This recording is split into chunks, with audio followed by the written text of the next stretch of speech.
Hello and welcome back to Sinister Sisters. I personally am Shrimp. And Hello. you are? I am Kat.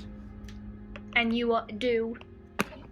Soapbox Sunday episodes where I talk about Nice. whatever I want. I personally am Shrimp and I am your True Crime Tuesday host.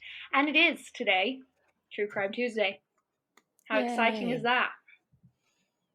Well, I feel like I'm about to be horrified for 45 minutes, so Yeah. not sure actually.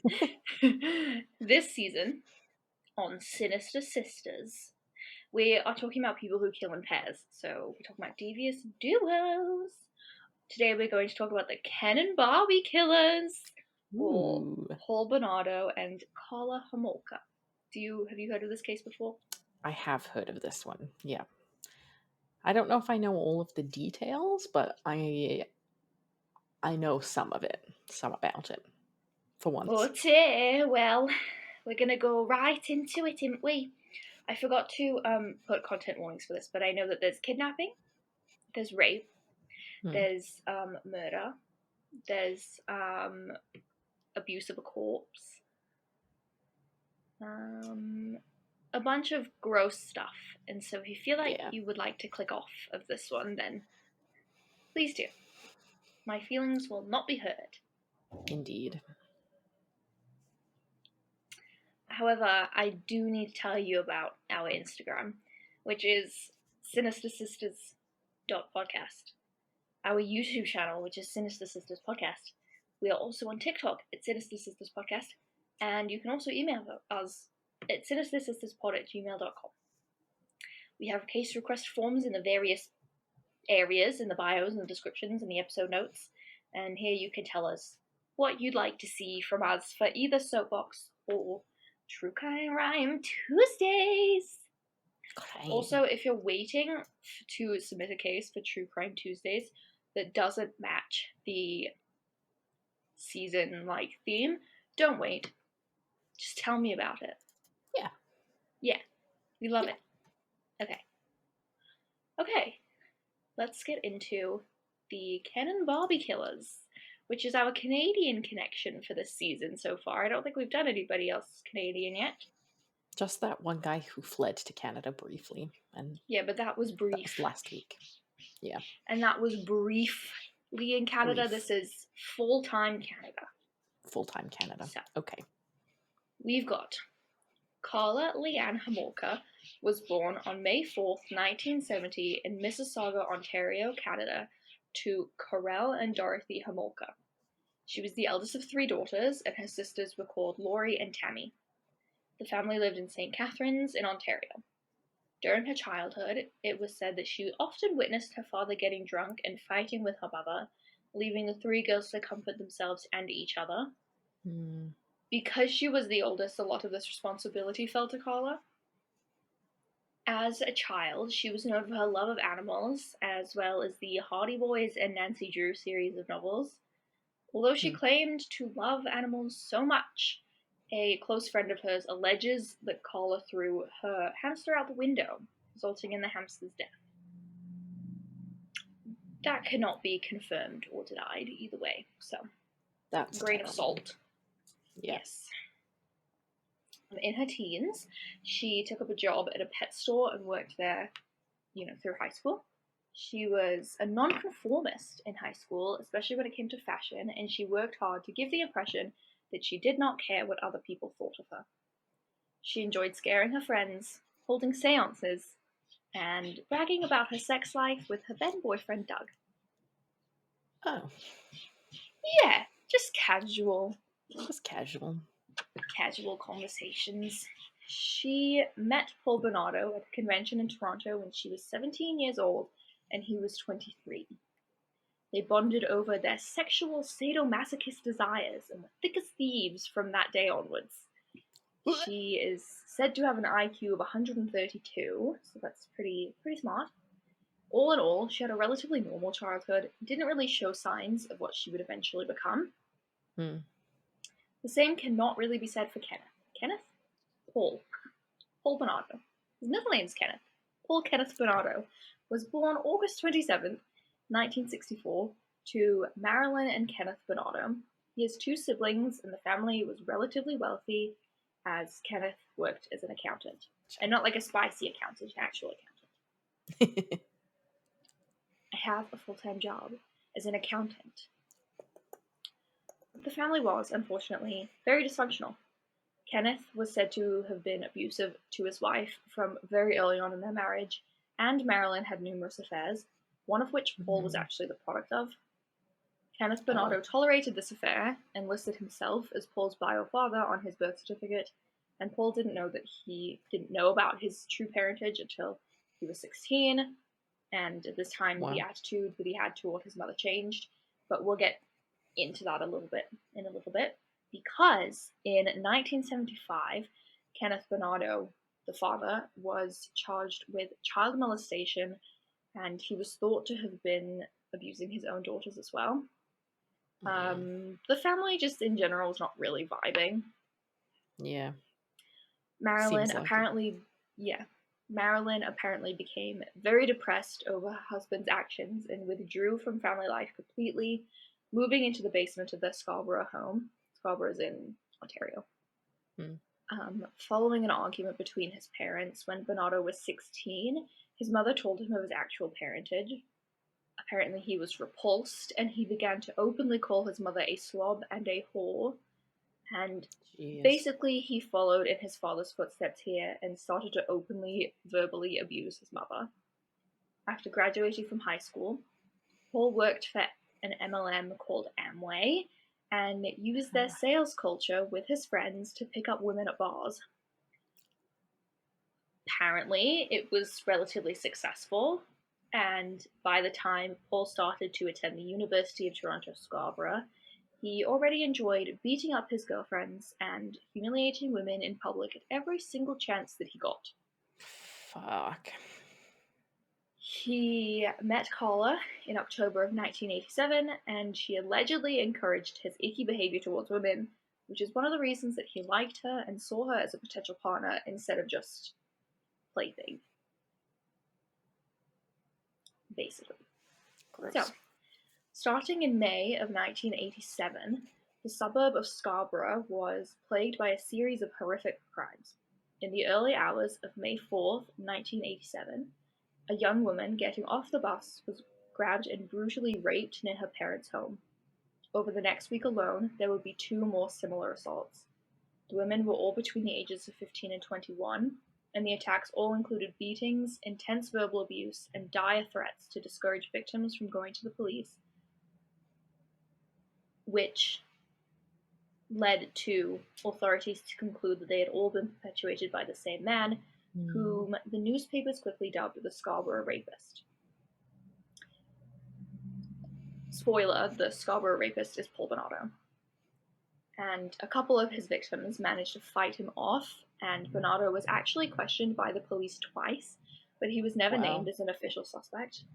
It wasn't until May of 1990 that one of Bernardo's victims was able to give police an accurate description of her attacker, and during his nearly 5-year rampage as the Scarborough Rapist, Paul Bernardo raped or attempted to rape at least 19 young women.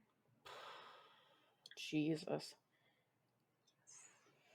At the time that these attacks were happening, the police did not suspect Paul Bernardo, although multiple people had called in and said that he looked like the sketch that had been circulating. The sketch is in the case file, and, like, it's pretty uncanny, actually. Really? When you see them side by side, yeah. Considering it was, like, the 80s.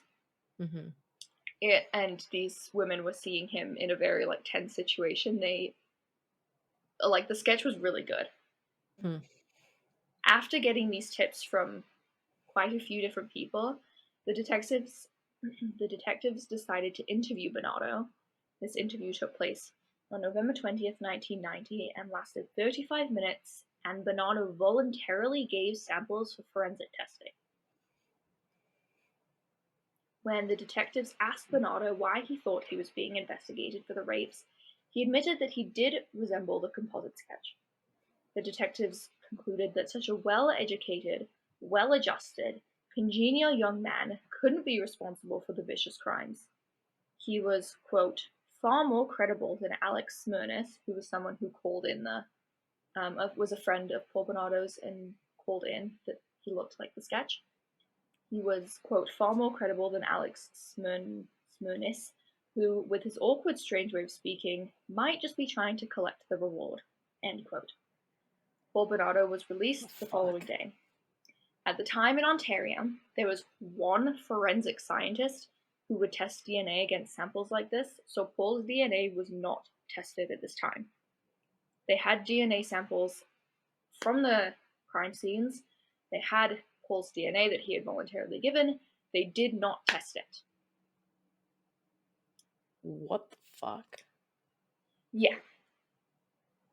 This is widely considered to be one of the worst failings of police work in Canada to date. Mm-hmm. This was happening before all of the other crimes happened, so at least 3 young women would still be alive if it wasn't for the delay in this testing. Yeah. So, by 1990, Paul had become obsessed with Carla's youngest sister, Tammy. At this time, Paul was not working, having lost his job as an accountant, and was making money by smuggling cigarettes over the Canadian-American border to sell. So, Paul went to college to be an accountant, just like his dad. Okay. But he was making money by selling smuggled cigarettes. He had become obsessed with Tammy Homolka, peeping into her window and entering her room to masturbate while she slept. Ugh. Karla Homolka helped him by breaking the blinds in her sister's window to allow Bernardo access. In July, Bernardo took Tammy across the border to get beer for a party. While there, he said that they got drunk and began making out. This is what he told Karla. So Karla's the oldest sister who is making it easier for her boyfriend and eventual fiance husband to sexually assault her sister, her youngest sister. Who's like a child, right? Or a preteen? She's 15, I believe.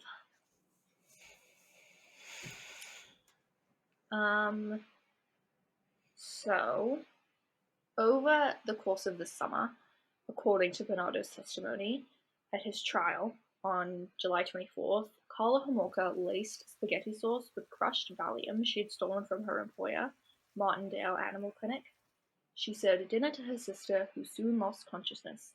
Bernardo began to rape Tammy while Karla watched. This went on for some time, and they would consistently drug her and rape her.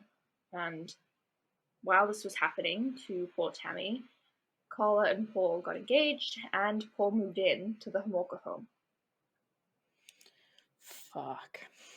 Yeah, it gets worse. 6 months before their 1991 wedding, Karla Homolka stole an anesthetic agent, halothane, from the clinic.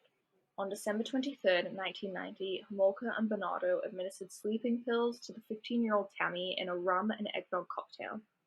After Tammy was unconscious, Homolka and Bernardo undressed her, and Karla applied a halothane-soaked cloth to her sister's nose and mouth. Karla Homolka wanted to, quote, give Tammy's virginity to Bernardo for Christmas, as, according to Homolka, Bernardo was disappointed by not having been Karla's first sexual partner. With Tammy's parents sleeping upstairs, the pair filmed themselves as they raped her in the basement. Tammy began to vomit. The pair tried to revive her, then called 911, but not before they hid evidence, dressed Tammy, and moved her back into her basement bedroom. A few hours later, Tammy Homolka was pronounced dead at St. Catherine's General Hospital without having regained consciousness.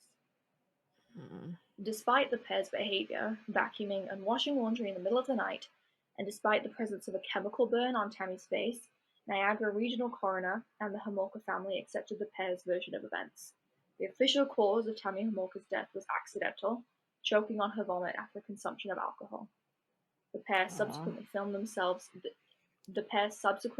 themselves with Karla wearing Tammy's clothes and pretending to be her. They also moved out of the Homolka house to a rented Port Dalhousie bungalow to let her parents cope with the grief.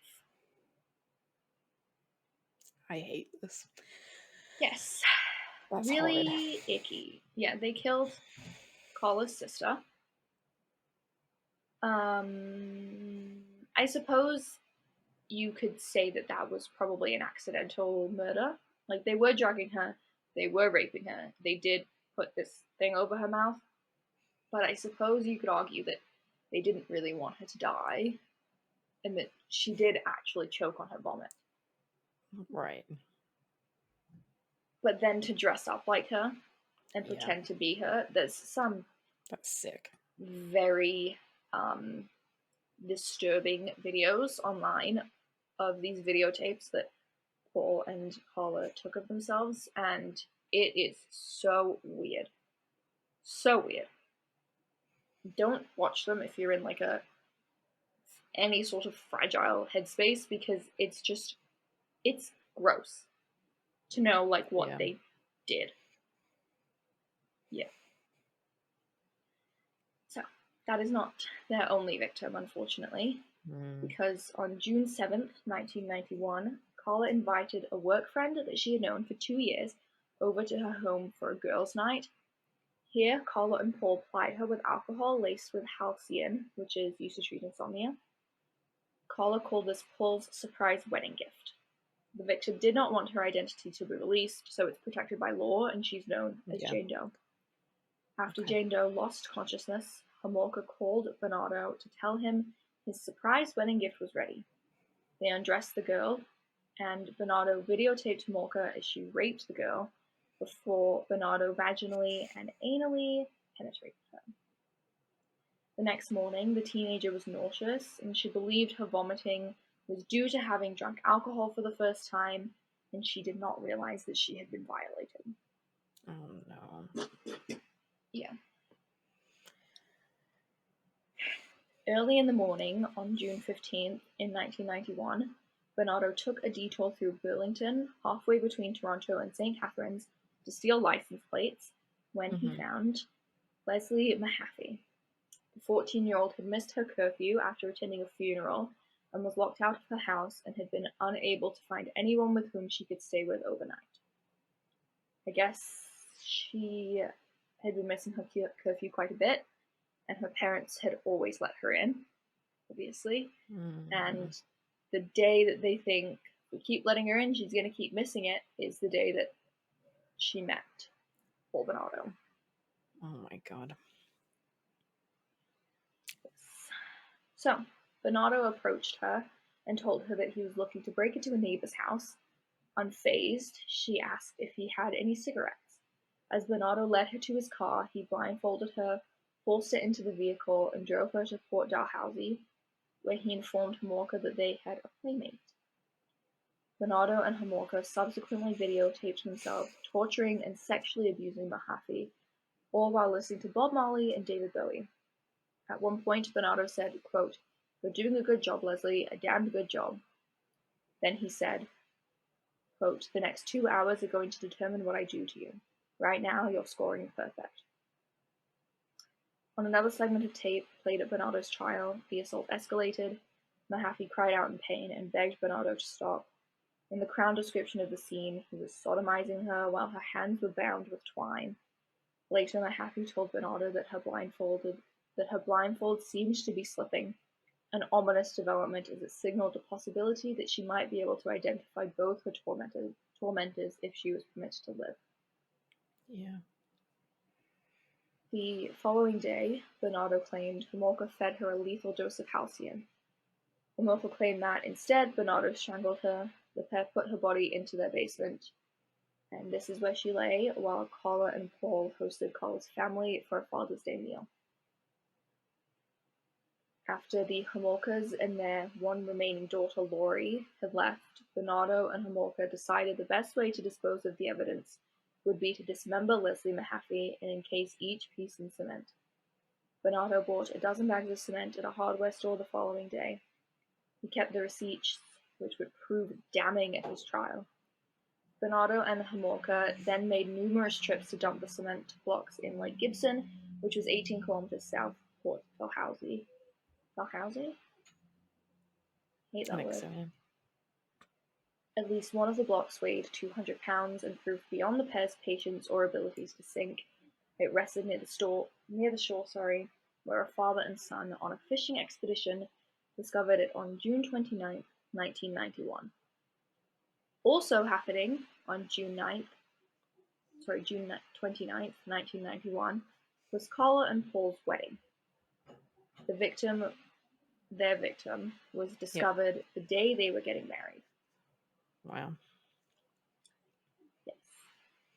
Almost a year later, on April 16th in 1992, the couple struck again, this time grabbing and killing 15-year-old Kristen French. They left her body battered and her hair partially shaved in a ditch along a rural road. Police soon realized that the two murders were connected. After the release of a composite sketch that resembled Paul Bernardo, tips were called in, some from co-workers and friends who reported Bernardo's disturbing penchant for violence. In December 1992, the Center of Forensic Scientists finally began testing DNA samples provided by Bernardo 2 years earlier.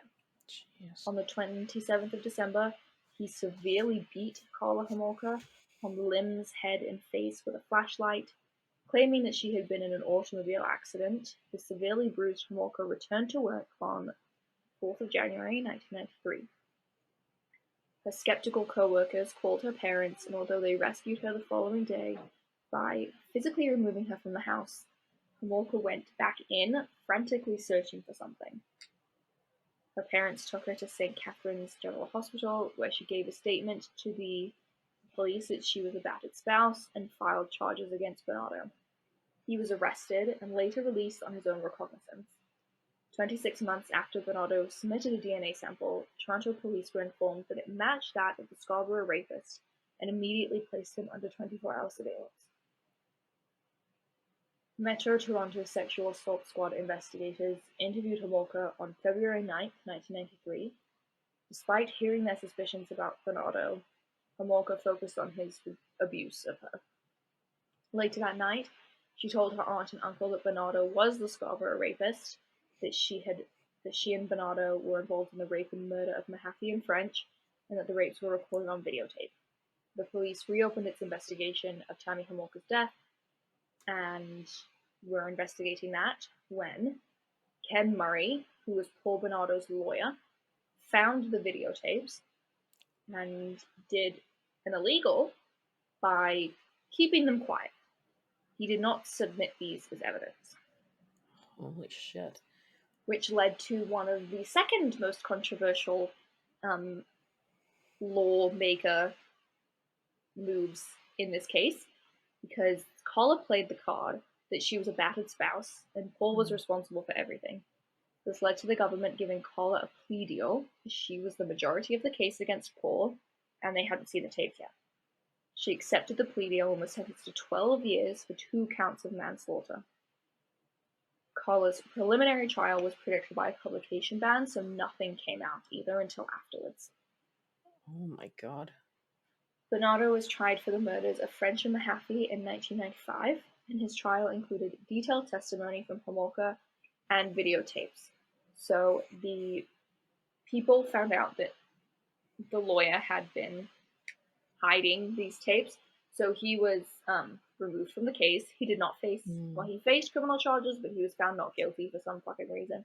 But he did face a disciplinary hearing thing by the governing body of lawyers in Ontario. Yeah. His Bernardo's new lawyer put them in as evidence, as he should have. So Bernardo testified that the deaths were accidental, and later claiming that his wife Carla was the actual killer. On September 1st, 1995, Bernardo was convicted of a number of offenses, including 2 first-degree murders and 2 aggravated sexual assaults, and sentenced to life in prison without parole for at least 25 years.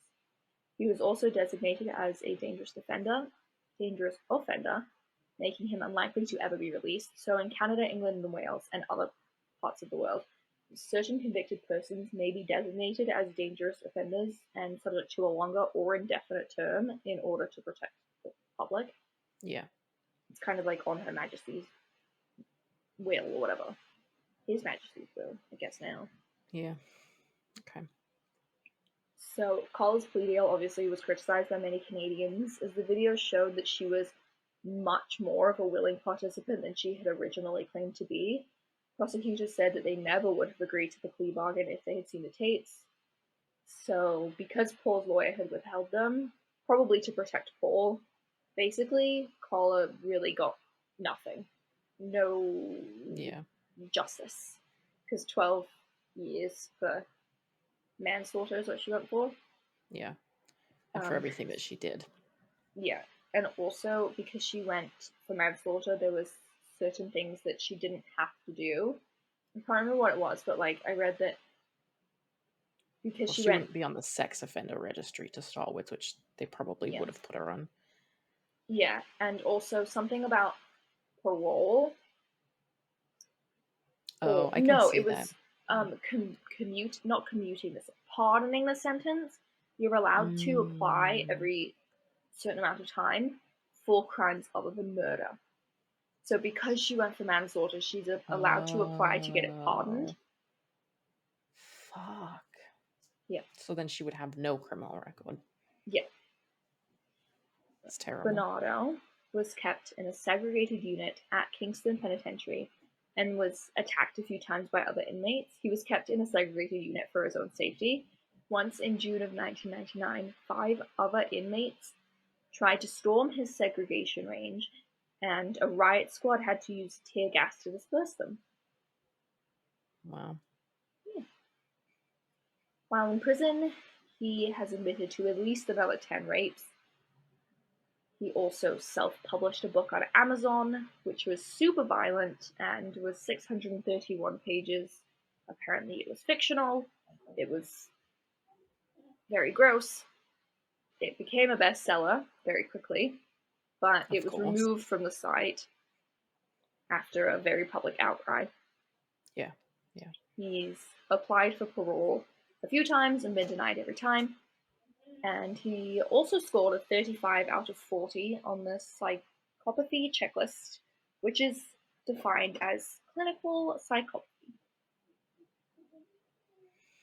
Carla went to prison in 1995, where she took correspondence courses in sociology from Queen's University, which also caused an uproar, and she graduated with a bachelor's degree in psychology. Carla was released from prison on July 4th, 2005, and she did have some restrictions placed on her, which was that she had to tell police her home address, work address, and with whom she lived. She was required to notify police as soon as any of the above changed. She was likewise required to notify police of any change to her name. If she planned to be away from her home for more than 48 hours, she had to give 72 hours notice. She could not contact Paul Bernardo, the families of her victims, or any other violent criminals, and she was forbidden to be with people under the age of 16. She was forbidden from consuming drugs other than prescription medicine. She was required to continue therapy and counseling, and she was required to provide police with a DNA sample. And those conditions are forever? Yes. Okay. She currently is married to her lawyer's brother and has 3 children and lives in Quebec. They move around a lot because people are not happy when they found out that she was living in their neighborhood. Yeah. The Quebec Press Council rejected Carla's most recent attempt to seek protection from the media. The council gave the media leeway to publish Carla's whereabouts and her name, but blocked the publishing of her actual home address. She did change her name. Her name's like Leanne Teal or something now. But Yeah. the decision read, quote, "The public has a right to be informed about her new area of residence, and the newspaper had editorial freedom to publish this information. Indicating the name of the district where Ms. Homolka lives does not constitute a breach of ethics, as the latter is a public figure whose history has shaken Quebec and Canada. The council considers that her name should not be hidden from the public." End quote. Yeah. In a radio interview with Radio Canada, Carla stated that she deserves privacy because she considered herself a victim of Paul Bernardo. She pleaded for empathy as, at the time of the crimes, she was a vulnerable teenager. She said, quote, "At the time I was 17 years old. I lacked knowledge. I feared being abandoned. I was desperate for a relationship. I lacked confidence. There are numerous aspects of myself that I was unaware of at the time, but am now aware of. End quote. So there's a lot of conjecture about Carla. If Carla had never met Paul, if she would have gone on to do the things that, if she would have become a criminal. Paul was already a criminal. He was committing rapes long before we met. But the question really is, would Carla have, with a different set of circumstances, would she have maybe, just been illegal in some other way?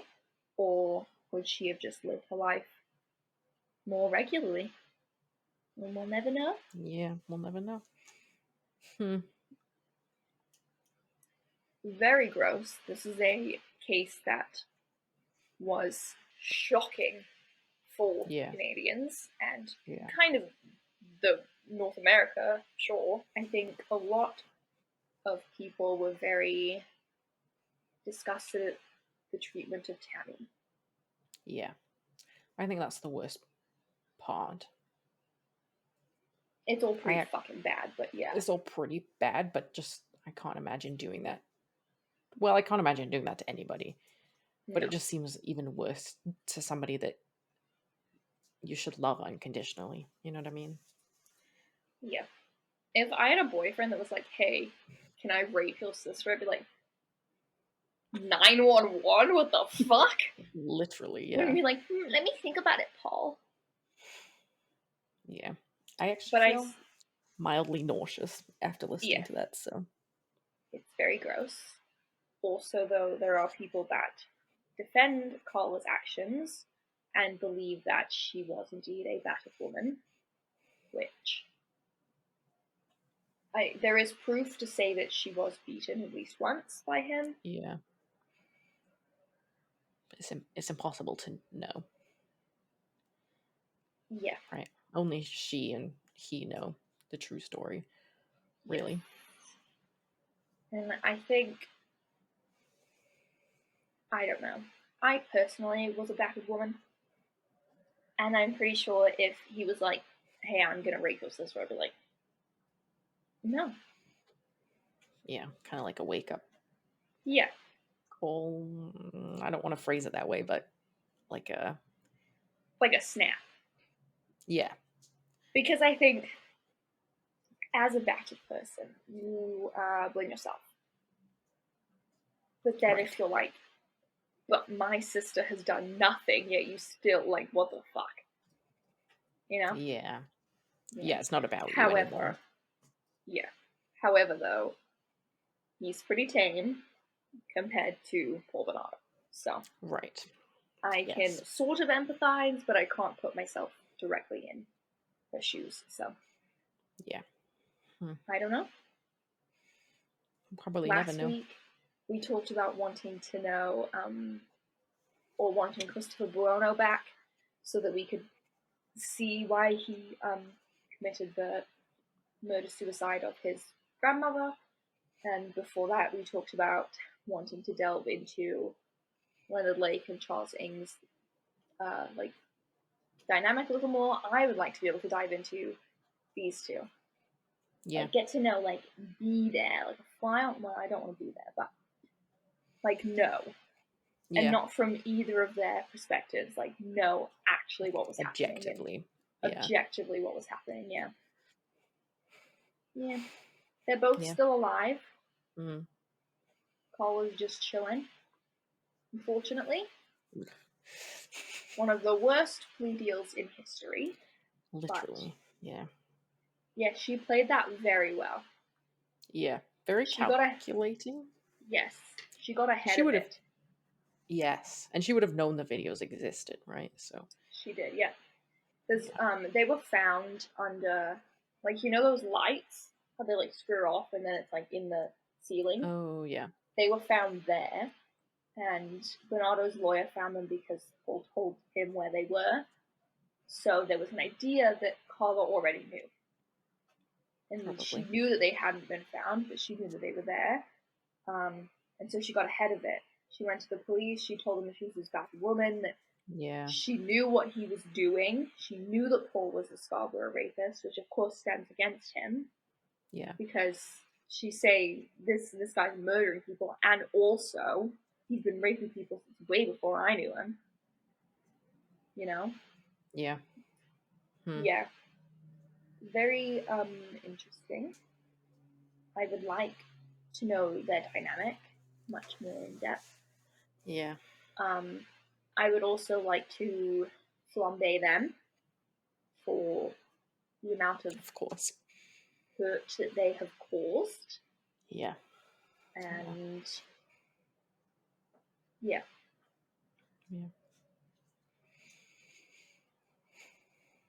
Well, thank you everyone for listening. Please Yeah. go and do a self-care activity to Please debrief from that. do That's a some rough one. meditation. Yeah, have a bath, relax. Yeah. But thank you for listening. We Yes, appreciate it. thank you.